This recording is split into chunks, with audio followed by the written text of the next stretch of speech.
Hello friends, welcome to my YouTube channel. इस video में आज हम लोग आरआरबी एनटीपीसी वॉल्यूम 1 के सेट 10 के सभी प्रश्नों के जीके जीएस को देखेंगे और कैसे इसे रिमेंबर करना है वो भी देखेंगे। तो चलिए वीडियो स्टार्ट करते हैं। क्वेश्चन पहला है, कोरोमंडल तट तमिलनाडु और आंध्र प्रदेश का क्षेत्र है। कोरोमंडल तट भारतीय उपमहाद्वीपीय का दक्षिण पूर्वी तट क्षेत्र है। यह पूर्वी घाट, हिंद महासागर और बंगाल की खाड़ी के बीच स्थित है। मालाबार तट केरल राज्य में अवस्थित है। मालाबार तट कहाँ है? तो केरल राज्य में अवस्थित है। पश्चिमी घाट और अरब सागर के बीच भारतीय प्रायद्वीप के पश्चिम तट के समांतर एक संकीर्ण तटवर्ती क्षेत्र है। दमन से द्वीप से दमन तक का क्षेत्र गुजरात तट, द्वीप से दमन तक का क्षेत्र गुजरात तट, दमन से गोवा तक का क्षेत्र कोंकण तट और गोवा से कर्नाटक के मंगलोर तक क्षेत्र कन्नड़ तट तथा मंगलौर से कन्याकुमारी का क्षेत्र मालाबार तट के नाम से जाना जाता है। तो इसमें इम्पोर्टेंट क्या है? सबसे पहला है कोरोमंडल तट। कोरोमंडल तट कहाँ के अंतर्गत आता है, किस क्षेत्र में पड़ता है? तो ये तमिलनाडु और आंध्र प्रदेश का क्षेत्र है, जो क्वेश्चन में पूछा गया था, उससे रिलेटेड है। अब नेक्स्ट है, कोरोमंडल तट भारतीय उपमहाद्वीपीय का दक्षिण पूर्वी तट क्षेत्र है। यह पूर्वी घाट, हिंद महासागर और बंगाल की खाड़ी के बीच स्थित है। तो कोरोमंडल तट कहाँ है? तो यह पूर्वी घाट, हिंद महासागर और बंगाल की खाड़ी के बीच स्थित है। नेक्स्ट है, याद करने के लिए, मालाबार तट कहाँ है? तो ये केरल राज्य में अवस्थित है। और कहाँ एक्यूरेट स्थान? तो पश्चिमी घाट और अरब सागर के बीच भारतीय प्रायद्वीप के पश्चिमी तट के समानांतर है ये। दमन से द्वीप का जो क्षेत्र कहलाता है वो गुजरात तट कहलाता है। दमन से गोवा तक का क्षेत्र कोंकण तट कहलाता है। और गोवा से कर्नाटक के क्षेत्र को गोवा से कर्नाटक के मंगलौर तक का क्षेत्र कन्नड़ तट। गोवा से मंगलौर ऐसे बोल सकते हैं, गोवा से मंगलौर तक का क्षेत्र कन्नड़ तट तथा मंगलौर से कन्याकुमारी तट का क्षेत्र मालाबार तट के नाम से जाना जाता है। तो ये सभी इम्पोर्टेंट टर्म है, इसको आप लोग भी अंडरलाइन करें और इन सभी को याद करेंगे। नेक्स्ट है, भारतीय अंतरिक्ष अनुसंधान संगठन इसरो ने अपने चंद्र अन्वेषण मिशन चंद्रयान 2 के लिए प्रक्षेपण यान GSLV MK3 का उपयोग किया। तो चंद्रयान 2 में किस यान का प्रयोग किया गया था? तो GSLV MK3 का। 22 जुलाई 2019 को भारतीय भूतुल्यकाली उपग्रह प्रक्षेपण यान GSLV MK3 द्वारा चंद्रयान 2 को सफलतापूर्वक प्रक्षेपित किया गया था। चंद्रयान 2 को कब सफलतापूर्वक प्रक्षेपित किया गया था? तो ये डेट काफ़ी महत्वपूर्ण है, 22 जुलाई 2019 को। और किस यान के द्वारा? तो GSLV MK3। इसमें लैंडर विक्रम और रोवर प्रज्ञान का इस्तेमाल किया गया था। बहुत इंपॉर्टेंट क्वेश्चन है। चंद्रयान 2 के लिए लैंडर का नाम क्या दिया गया था? तो विक्रम। और रोवर का नाम क्या दिया गया था? तो प्रज्ञान। लैंडर विक्रम का सफलतापूर्वक सॉफ्ट लैंडिंग नहीं होने के कारण यह अभियान पूर्ण सफल नहीं हो सका। चंद्रयान 2 पूर्णतः सफल नहीं हो सका क्योंकि इसमें लैंडर विक्रम सफलतापूर्वक लैंडिंग नहीं कर पाया। नेक्स्ट टॉपिक है, जिस स्थान पर चंद्रयान 2 का लैंडर चंद्रमा की सतह पर दुर्घटनाग्रस्त हुआ था उस स्थान का नाम तिरंगा रखा गया था। जिस स्थान पर चंद्रयान 2 का असफल होने का कारण था लैंडर विक्रम सही से लैंडिंग नहीं कर पाना, और जिस स्थान पर सही से लैंडिंग नहीं कर पाया उस स्थान का नाम क्या दिया गया? तो उस स्थान का नाम दिया गया तिरंगा। नेक्स्ट है, चंद्रयान 3 को 14 जुलाई 2023 को सतीश धवन अंतरिक्ष केंद्र श्रीहरिकोटा से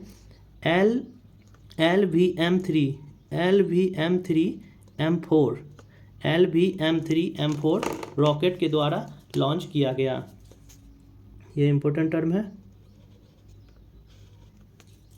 चंद्रयान 3 को 14 जुलाई 2023 को सतीश धवन अंतरिक्ष केंद्र से श्रीहरिकोटा से LVM-3M4 रॉकेट के द्वारा लॉन्च किया गया।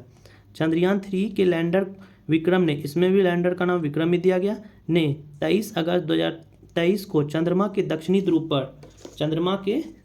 ध्रुव पर सॉफ्ट लैंडिंग किया। चंद्रमा के दक्षिणी ध्रुव पर सॉफ्ट लैंडिंग किया। इसी के साथ भारत चंद्रमा के दक्षिणी ध्रुव पर सफलतापूर्वक अंतरिक्ष यान उतारने वाला पहला और चंद्रमा पर उतरने वाला चौथा देश बन गया है। इसी के साथ भारत चंद्रमा के दक्षिणी ध्रुव पर सफलतापूर्वक अंतरिक्ष यान उतारने वाला पहला, यहाँ पे देखिए, दक्षिणी ध्रुव पर अंतरिक्ष यान उतारने वाला पहला और चंद्रमा पर उतरने वाला चौथा देश बन गया है। नेक्स्ट है, चंद्रयान 3 के लैंडर विक्रम चंद्रमा पर जिस स्थान पर उतरा उसे शिव शक्ति बिंदु नाम दिया गया। इंपॉर्टेंट क्वेश्चन है। चंद्रयान 3 जो एक सफल अभियान रहा, उसे जहाँ पे लैंडिंग किया गया विक्रम को, उस स्थान का नाम क्या दिया गया, तो शिव शक्ति। और चंद्रयान 2 जो मिशन फेल हुआ था, उसमें विक्रम जहाँ पे लैंडिंग किया गया था, जो असफल रहा, उसका नाम क्या था, उस स्थान का नाम क्या था, तो उस स्थान का नाम दिया गया तिरंगा। और चंद्रयान 3 के द्वारा सफल परीक्षण जहाँ पे विक्रम लैंडिंग किया, उसका नाम दिया गया शिव शक्ति बिंदु। और इस पे ये सभी इंपॉर्टेंट क्वेश्चन है। और इसका किस यान द्वारा लॉन्च किया गया या उतारा गया, तो LVM-3M4। नेक्स्ट क्वेश्चन, जाइलम मुख्य उत्तक है जो जल को जड़ से पत्ती तक पहुंचाता है। ये पता ही होगा सभी को। जाइलम संवहन उत्तक है तथा यह जल का संवहन पौधे के शीर्ष भाग तक। जाइलम एक संवहन उत्तक है, यह जल का संवहन पौधे के शीर्ष भाग तक करता है। जाइलम द्वारा जल का प्रवाह पत्तियों तथा अन्य भागों तक 3 विधियों द्वारा होता है। जाइलम का मुख्य कार्य क्या है, जल को जड़ से पत्ती तक पहुंचाना, और ये 3 विधियों द्वारा की जाती है। तो इसमें कौन कौन सी विधि है, पहला है परासरण, दूसरा है केशिकत्व एवं वाष्पोत्सर्जन। जाइलम 4 प्रकार की कोशिकाओं का निमित्त होता है। क्या क्या है इसमें, वाहिका, दारुमृदुत्तक एवं दारुदृढ़ोत्तक। फ्लोएम उत्तक पत्तियों में निर्मित खाद्य पदार्थों को पौधे के विभिन्न भागों तक पहुंचाता है। फ्लोएम का कार्य क्या है, फ्लोएम उत्तक पत्तियों में निर्मित खाद्य पदार्थों को पौधों के विभिन्न भागों में पहुंचाता है, यह फ्लोएम का कार्य है। और जाइलम का काम जल को जड़ से पत्ती तक पहुंचाता है, ये जाइलम का कार्य है। नेक्स्ट है 12 नंबर क्वेश्चन। इसमें ये 2020 का है, इसलिए इसे अंडरलाइन नहीं किया, आप लोग भी इसे अंडरलाइन ना करें, इसे आगे करेंगे। यहाँ से देखते हैं, किसी देश की प्रति व्यक्ति आय की गणना देश की राष्ट्रीय आय को उसकी जनसंख्या से विभाजित की जाती है। तो प्रति व्यक्ति आय इक्वल टू किसी विशेष भौगोलिक क्षेत्रफल की कुल आय बटा कुल जनसंख्या, इसे कहते हैं प्रति व्यक्ति आय। तो प्रति व्यक्ति आय हम लोग कैसे निकाल सकते हैं, किसी विशेष भौगोलिक क्षेत्र की कुल आय बटा कुल जनसंख्या करने से प्रति व्यक्ति आय पता चलती है। तो इसमें कुछ इंपॉर्टेंट टर्म है। गोवा की प्रति व्यक्ति आय सबसे अधिक है, नेक्स्ट है केंद्र शासित प्रदेशों में यह बात पूछी जाए तो वहाँ दिल्ली की आय सबसे अधिक है, दिल्ली की प्रति व्यक्ति आय सबसे अधिक है। और राज्य में पूछा जाए तो गोवा की सबसे अधिक है। भारत में सबसे अधिक सकल घरेलू उत्पाद जिसे जीडीपी बोलते हैं, जीडीपी किस राज्य का सबसे अधिक है, तो वो है महाराष्ट्र का। महाराष्ट्र का जीडीपी सबसे अधिक है। नेक्स्ट क्वेश्चन में चलते हैं। भारत शासन अधिनियम 1935 में प्रांतीय स्वायत्तता का प्रावधान किया गया था। तो 1935 अधिनियम में बहुत सारे प्रावधान किए गए थे, उसमें क्या इंपॉर्टेंट थे जो इस क्वेश्चन में पूछा गया था, प्रांतीय स्वायत्तता का प्रावधान 1935 में किया गया था। यदि क्वेश्चन की बात करें तो इसमें क्वेश्चन क्या था,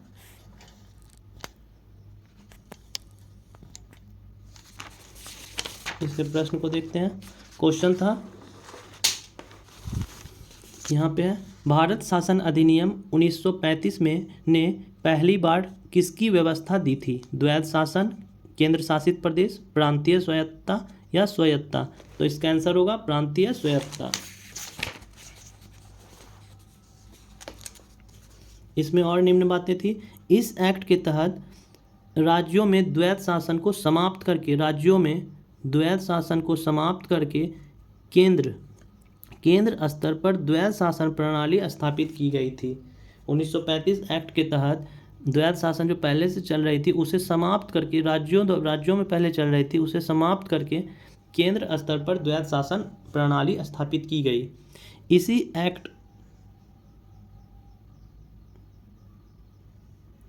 इसी एक्ट के तहत एक संघीय न्यायालय की स्थापना की गई थी। इसी एक्ट के तहत बर्मा को भारत के प्रशासन से अलग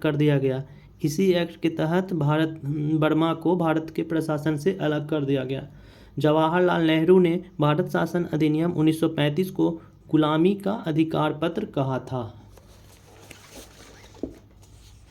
इसी अधिनियम में कुल 321 धाराएं और 10 अनुसूची का समावेश किया गया था। तो इसमें इम्पोर्टेंट टर्म क्या है? गुलामी का अधिकार पत्र 1935 को किसने कहा था? तो पंडित जवाहरलाल नेहरू जी द्वारा कहा गया था। और इसमें है राज्यों में द्वैध शासन को समाप्त करके केंद्र स्तर पर द्वैध शासन प्रणाली स्थापित की गई थी। किस एक्ट के तहत? तो वो है 1935 एक्ट के तहत। नेक्स्ट क्वेश्चन, संयुक्त निरीक्षण इकाई संयुक्त राष्ट्र प्रणाली का एकमात्र स्वतंत्र बाहरी निरीक्षण निकाय है जो संपूर्ण सिस्टम के मूल्यांकन, निरीक्षण और जांच से संबंधित है। ये क्वेश्चन संयुक्त राष्ट्र निरीक्षण इकाई संयुक्त राष्ट्र प्रणाली का बाहरी निरीक्षण निकाय है। ये सब सिंगल टाइप क्वेश्चन है, नेक्स्ट टाइम पूछने की संभावना बहुत कम है। आगे इसमें है, इसका कार्य संयुक्त राष्ट्र तंत्र के विभिन्न संगठनों के समन्वय स्थापित करना। इसका कार्य क्या है? तो इसका कार्य है संयुक्त राष्ट्र तंत्र के विभिन्न संगठनों का समन्वय स्थापित करना। और इसका मुख्यालय कहाँ है? तो इसका मुख्यालय है जेनेवा। नेक्स्ट क्वेश्चन, जोहान्सबर्ग में दक्षिण अफ्रीका की अध्यक्षता में 15वें ब्रिक्स शिखर सम्मेलन 2023 का आयोजन किया गया था। तो 23 हम लोगों को याद नहीं रखना है। नेक्स्ट पॉइंट देखते हैं। 2006 में ब्राज़ील, रूस, भारत और चीन ने मिलकर ब्रिक समूह बनाया था। तो सबसे पहले ब्रिक समूह की स्थापना हुई थी, उसमें ब्राज़ील, रूस, भारत और चीन मिले थे, जिसका नाम दिया गया था BRICK। इसमें 4 देश थे और इसकी स्थापना कब हुई? 2006 में ब्रिक समूह बनाया, जिसमें वर्ष 2010 में, बहुत इंपॉर्टेंट क्वेश्चन है, दक्षिण अफ्रीका के शामिल होने के बाद ब्रिक्स नाम दिया गया। आप लोग जब पढ़ते होंगे तो ब्रिक्स नाम ही ज़्यादातर सुनते होंगे। और ब्रिक्स का अर्थ था कि जब से दक्षिण अफ्रीका शामिल हुआ तब से इसका नाम रखा गया ब्रिक्स। और ये कब से हुआ? तो ये 2010 से हुआ। पहले ब्रिक नाम था जिसकी स्थापना हुई थी 2006 में, जिसमें 4 देश थे, ब्राज़ील, रूस, भारत और चीन। और दक्षिण अफ्रीका 2010 में मिलकर इसका नाम बदल गया ब्रिक्स में। 1 जनवरी 2024 से 5 नए देशों क्रमशः मिस्र, इथियोपिया, ईरान, सऊदी अरब, संयुक्त अरब अमीरात के शामिल हो जाने पर ब्रिक्स संगठन अब 10 देशों का संगठन बन गया है। अब यदि पूछा जाए ब्रिक्स में आप कितने देश हैं, तो अब ब्रिक्स में 10 देश हैं, लेकिन नाम में अब कोई परिवर्तन नहीं हुआ है। दक्षिण अफ्रीका कब जुड़ा था ब्रिक में? तो 2010 में, और उसी समय से इसका नाम हो गया ब्रिक्स। और ब्रिक की स्थापना कब हुई थी? तो 2006 में, जब इसमें केवल 4 देश थे। और अब ब्रिक्स में कितने देश हैं? तो इसमें अब 10 देशों का संगठन बन चुका है ये। रूस के कजान शहर में 16वां ब्रिक्स शिखर सम्मेलन 2024 में आयोजित किया जाएगा। रूस के कजान में, कहाँ पे? तो कजान शहर कहाँ स्थित है? रूस में है। और यहाँ पे 16वां ब्रिक्स शिखर सम्मेलन आयोजित किया जाएगा। नेक्स्ट देखते हैं, महाराज कनिष्क ने कश्मीर में चतुर्थ बौद्ध संगति का आयोजन किया था। चतुर्थ बौद्ध संगति का आयोजन किसके द्वारा किया गया? तो कनिष्क के और कहाँ किया गया, तो कश्मीर में। कनिष्क प्रथम कुषाण वंश का सबसे प्रतापी वो महानतम शासक था। आप लोग भी जिस तरह से मैं टिक कर रहा हूँ उस तरह से टिक करते जाएं। कनिष्क ने 78 ईस्वी में शक संवत प्रारंभ किया। बहुत इंपॉर्टेंट क्वेश्चन है जो अक्सर एग्जाम में पूछे जाते हैं।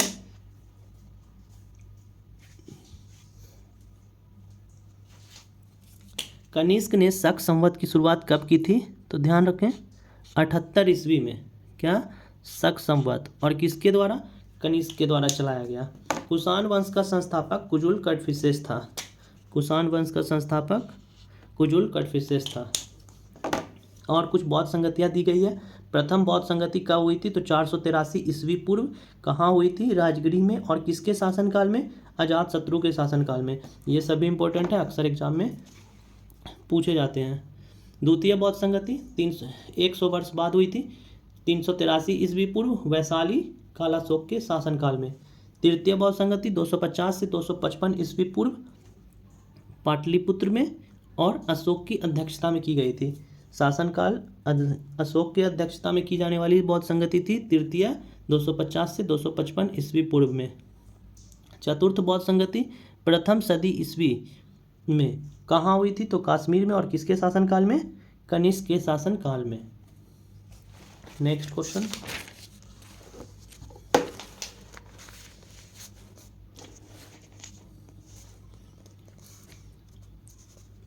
लार भोजन में पाचन में मदद करता है। लार भोजन के पाचन में मदद करता है। लार टाइलिन एंजाइम का स्त्राव करती है। प्रतिदिन लगभग 1.5 लीटर लार उत्पादित होता है। सभी क्वेश्चन इंपॉर्टेंट है। और इसके कार्य क्या है, तो इसका कार्य है भोजन में चिकनाई देना, स्वाद का पता लगाना, पॉलीसेकेराइड का रासायनिक पाचन करना, मुंह को साफ करना एवं भोजन के साथ साथ आए सूक्ष्मजीवों को मारना। ये सब नॉर्मल बातें हैं, इसे याद रखनी चाहिए। लार ग्रंथि के निम्न प्रकार हैं, तो क्या क्या है, कर्णमूल या पैरोटिड लार ग्रंथि, यह सबसे बड़ी लार ग्रंथि है। इतना ही याद रखें, कर्णमूल या पैरोटिड लार ग्रंथि ये क्या है, ये सबसे बड़ी लार ग्रंथि है। लार ग्रंथि बहुत जो भी है उनमें से सबसे इंपॉर्टेंट क्या है, तो पैरोटिड लार ग्रंथि जो सबसे बड़ी लार ग्रंथि है। और प्रतिदिन लार कितना लीटर उत्पादित होता है, तो 1.5 लीटर, 1.5 लीटर। और लार टाइलिन एंजाइम का स्त्राव करती है। नेक्स्ट क्वेश्चन है क्वेश्चन नंबर 23। अरावली उत्तर भारतीय पर्वतमाला है। यह राजस्थान के पूर्वोत्तर क्षेत्र से दिल्ली के दक्षिण हिस्से तक फैली हुई है। अरावली का विस्तार कहाँ तक है, अरावली उत्तर भारतीय, सबसे पहली बात अरावली उत्तर भारतीय पर्वतमाला है। यह राजस्थान के पूर्वोत्तर क्षेत्र से दिल्ली क्षेत्र के हिस्से तक फैली हुई है। भारत का भौगोलिक संरचना में अरावली प्राचीनतम पर्वत है। अरावली एक प्राचीनतम पर्वत है। अरावली का सर्वोच्च पर्वत शिखर गुरु शिखर है जो माउंट आबू से संबंधित है। अरावली का सर्वोच्च पर्वत शिखर क्या है, तो गुरु शिखर है और वो माउंट आबू से संबंधित है। अरावली पर्वत श्रृंखला के प्रमुख दर्रे हैं, तो कौन कौन से हैं, देसूरी नाल, हाथी दर्रा, परवेलिया दर्रा, शिवपुर दर्रा, सोमेश्वर नाल दर्रा। ये सभी अरावली के दर्रे हैं। तो याद रखें, हाथी दर्रा का संबंध किस पहाड़ी से, किस पर्वतमाला से, तो अरावली पर्वत से है। अरावली पर्वतमाला राजस्थान को उत्तर से दक्षिण 2 भागों में बांटती है। अरावली पर्वतमाला राजस्थान को उत्तर से दक्षिण 2 भागों में बांटती है। नेक्स्ट क्वेश्चन है, संयुक्त राष्ट्र महासभा 21 जून को अंतर्राष्ट्रीय योग दिवस के रूप में मनाती है। तो 21 जून योग दिवस पता है आप सभी को। तो इसमें इंपॉर्टेंट है, पहली बार योग दिवस कब मनाया गया था, तो पहली बार योग दिवस 21 जून 2015 को मनाया गया था। 21 जून 2015 को मनाया गया था अंतर्राष्ट्रीय योग दिवस। और तो 2021 का थीम दिया हुआ, ये हम लोगों को याद नहीं करना है। जब भी हम लोग थीम याद करें करंट अफेयर से रिलेटेड कुछ भी, तो लास्ट 2 ईयर या 1 ईयर, मतलब अभी 2025 है तो 2024, 2023 मैक्सिमम, नहीं तो 2024, 2025 को ही याद करेंगे सिर्फ। ये 2021 का दिया है इसलिए इसे याद नहीं करेंगे, ना ही टिक करेंगे। अंतर्राष्ट्रीय शिक्षा दिवस 24 जनवरी को मनाया जाता है। शिक्षा दिवस कब मनाया जाता है, तो 24 जनवरी को मनाया जाता है। अंतर्राष्ट्रीय स्वास्थ्य दिवस 7 अप्रैल को मनाया जाता है। विश्व पशु दिवस 4 अक्टूबर को मनाया जाता है। 10वां अंतर्राष्ट्रीय योग दिवस 2024 का थीम क्या है? तो ये इंपॉर्टेंट है, लास्ट टाइम का था 2024 का थीम क्या था? स्वयं और समाज के लिए योग। बहुत इंपॉर्टेंट क्वेश्चन है। 10वां अंतर्राष्ट्रीय, तो पूछा जाएगा वर्ष 2024 में कौन सा योग दिवस मनाया गया? तो 10वां योग दिवस। और इसका थीम क्या रहा? तो इसका थीम रहा स्वयं और समाज के लिए योग। नेक्स्ट क्वेश्चन, भारत के स्वतंत्रता सेनानियों में से खान अब्दुल गफ्फार खान को सीमांत गांधी के नाम से जाना जाता है। सीमांत गांधी के नाम से किसे जाना जाता है? खान अब्दुल गफ्फार खान। खान अब्दुल गफ्फार खान ने 1929 में खुदाई खिदमतगार के संगठन की स्थापना की। यह संगठन लाल कुर्ती दल के नाम से भी जाना जाता है। खान अब्दुल गफ्फार खान ने कब 1929 ईस्वी में खुदाई खिदमतगार की स्थापना की और इसी का नाम था क्या? लाल कुर्ती संगठन। और सीमांत गांधी के नाम से किसे जाना जाता है? तो खान अब्दुल गफ्फार खान को। तो थोड़ा प्रैक्टिस पीछे करते हैं कुछ इंपॉर्टेंट क्वेश्चन पे। चंद्रयान 2 किस यान द्वारा लॉन्च किया गया था? तो GSLV MK3। चंद्रयान 3 को किस यान द्वारा लॉन्च किया गया था? LVM3M4। और चंद्रयान 3 के लैंडिंग के साथ भारत दक्षिणी ध्रुव पर पहुंचने वाला प्रथम बन गया और चंद्रमा पर उतरने वाला विश्व का चौथा देश बन गया। चंद्रयान 3 के लैंडर विक्रम चंद्रमा पर जिस स्थान पर उतरा उस जगह को क्या नाम दिया गया? तो उसे नाम दिया गया शिव बिंदु। जाइलम का कार्य क्या है? जल को जड़ से पत्ती तक पहुंचाना। और जाइलम 4 प्रकार की कोशिकाओं से निर्मित होता है। वो क्या क्या है? वाहिका, दारु मृदुतक एवं दारु दृढ़ुतक। प्रति व्यक्ति आय की गणना हम लोग कैसे करेंगे? तो प्रति व्यक्ति आय की गणना करने के लिए किसी विशेष भौगोलिक क्षेत्र की कुल आय बटा कुल जनसंख्या। प्रति व्यक्ति आय सबसे अधिक किस राज्य की है? तो प्रति व्यक्ति आय सबसे अधिक गोवा की है। और केंद्र शासित प्रदेश में दिल्ली। भारत में सर्वाधिक GDP का योगदान किसका है? तो सबसे अधिक GDP महाराष्ट्र राज्य का है। तो चलिए आगे बढ़ते हैं। इसे 1987 में खान अब्दुल गफ्फार खान के बारे में कहा जा रहा है। 1987 में भारत का सर्वोच्च नागरिक सम्मान भारत रत्न से सम्मानित किया गया था। खान अब्दुल गफ्फार खान को भारत रत्न से कब सम्मानित किया गया था? तो 1987 ईस्वी में। इनका संस्मरण ग्रंथ माई लाइफ एंड स्ट्रगल 1969 ईस्वी में प्रकाशित हुआ था। बदरुद्दीन तैयब जी भारतीय राष्ट्रीय कांग्रेस के प्रथम मुस्लिम अध्यक्ष थे। भारत के प्रथम मुस्लिम अध्यक्ष कौन बने? तो बदरुद्दीन तैयब जी। इन्होंने 1887 ईस्वी में मद्रास में अध्यक्षता की। कहाँ से अध्यक्षता की है? ये क्वेश्चन पहले भी हम लोग जीके में लुसेंट बुक से आप सभी को दे चुके हैं, याद करने के लिए उन्हीं से रिलेटेड है। मौलाना अबुल कलाम आज़ाद भारतीय राष्ट्रीय कांग्रेस के अब तक का सबसे युवा अध्यक्ष है। मौलाना अबुल कलाम आज़ाद अब तक के सबसे युवा अध्यक्ष हैं। प्रतिदिन लार का उत्पादन कितना होता है? तो 1.5 लीटर। और लार ग्रंथि, सबसे बड़ी लार ग्रंथि कौन सी है? कर्णमूल या पैरोटिड लार ग्रंथि। अरावली की सर्वोच्च पर्वत शिखर कौन सी है? गुरु शिखर। अरावली के प्रमुख दर्रे कौन से हैं? हाथी दर्रा, परवेलिया दर्रा, शिवपुर घाट दर्रा, सोमेश्वर नाल दर्रा। और अरावली पर्वतमाला राजस्थान को उत्तर से दक्षिण 2 भागों में बांटती है। योग दिवस कब मनाया गया था पहली बार? तो योग दिवस 21 जून 2015 को पहली बार मनाया गया था। और 10वां योग दिवस कब मनाया गया? 10वां योग दिवस 2024 में मनाया गया और इसका थीम रहा स्वयं और समाज के लिए योग। नेक्स्ट क्वेश्चन, पेंटामोनिया शीत मरुस्थल है। पेंटामोनिया शीत मरुस्थल है। ये सब सिंगल टाइप क्वेश्चन है, कभी कभी पूछे जाते हैं बदल कर। पेंटागोनिया यही है। पेंटागोनिया रेगिस्तान विश्व का 5वां सबसे बड़ा रेगिस्तान है, साथ ही अमेरिका का सबसे बड़ा रेगिस्तान है। पेंटागोनिया जो है वो विश्व का 5वां बड़ा और अमेरिका का सबसे बड़ा रेगिस्तान है। सहारा मरुस्थल विश्व का सबसे बड़ा ध्रुवीय मरुस्थल है। सहारा मरुस्थल विश्व का सबसे बड़ा ध्रुवीय मरुस्थल है। आटाकामा मरुस्थल दक्षिण अमेरिका में अवस्थित संसार का सबसे शुष्क मरुस्थल है। संसार का सबसे शुष्क मरुस्थल पूछा जाए तो क्या होगा? आटाकामा, जो दक्षिण अमेरिका में स्थित है। थार मरुस्थल, जिसे ग्रेट इंडियन डेजर्ट के नाम से जाना जाता है, यह दक्षिण एशिया का सबसे बड़ा मरुस्थल है। थार मरुस्थल, जिसे ग्रेट इंडियन डेजर्ट के नाम से जाना जाता है, यह दक्षिण एशिया का सबसे बड़ा मरुस्थल है।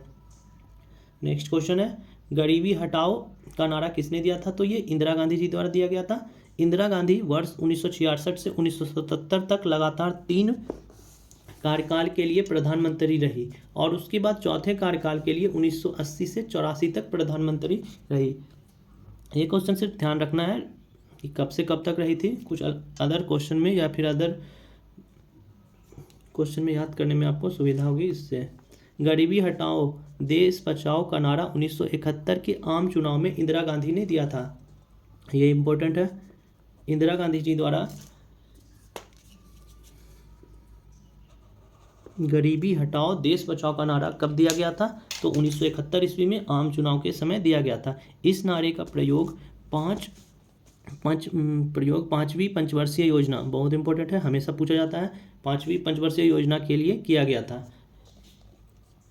गरीबी हटाओ का नारा किस पंचवर्षीय योजना में दिया गया था? तो 5वीं पंचवर्षीय योजना में दिया गया था और 5वीं पंचवर्षीय योजना में निर्धनता उन्मूलन को योजना के प्रमुख उद्देश्य के रूप में स्वीकार किया गया था। नेक्स्ट क्वेश्चन है, पोंगल पक्षी गणना तमिलनाडु राज्य की पहल है। इसमें कुछ इंपॉर्टेंट है, उन्हें ही सिर्फ टिक करें। सलीम अली मोइनुद्दीन अब्दुल अली एक भारतीय पक्षी विज्ञानी और प्रकृतिवादी थे। उन्हें भारत के बर्डमैन से के नाम से किन्हें जाना जाता है? सलीम अली को। सलीम अली भारत के पहले ऐसे व्यक्ति थे जिन्होंने भारत भर में व्यवस्थित रूप से पक्षी सर्वेक्षण का आयोजन किया।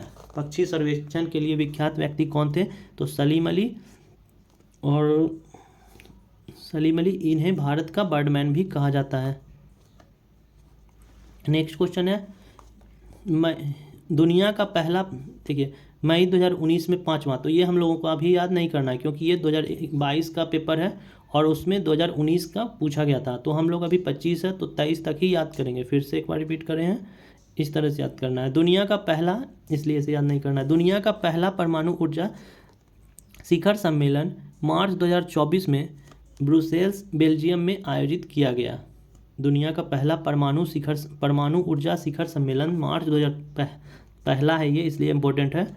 परमाणु ऊर्जा शिखर सम्मेलन 2024 में ब्रुसेल्स बेल्जियम में आयोजित किया गया था।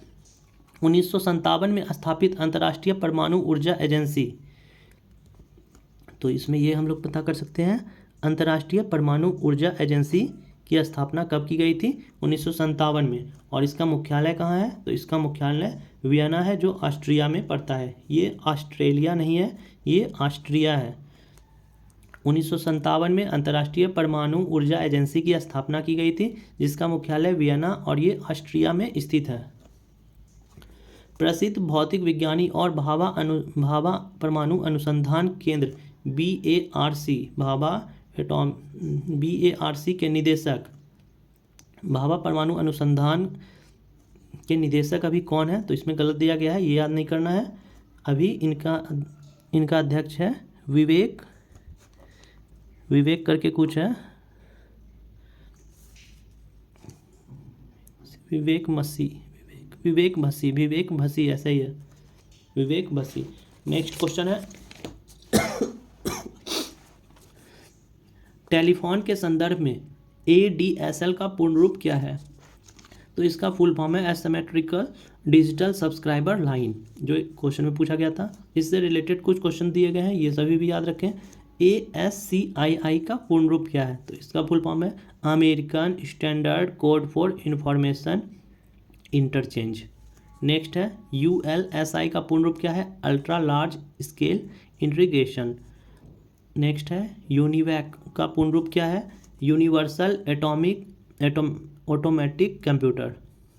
यूनिवैक का है यूनिवर्सल ऑटोमेटिक कंप्यूटर। वैन का है वैल्यू एडेड नेटवर्क। वैन का है वैल्यू एडेड नेटवर्क। और WAN का होता है वाइड एरिया नेटवर्क।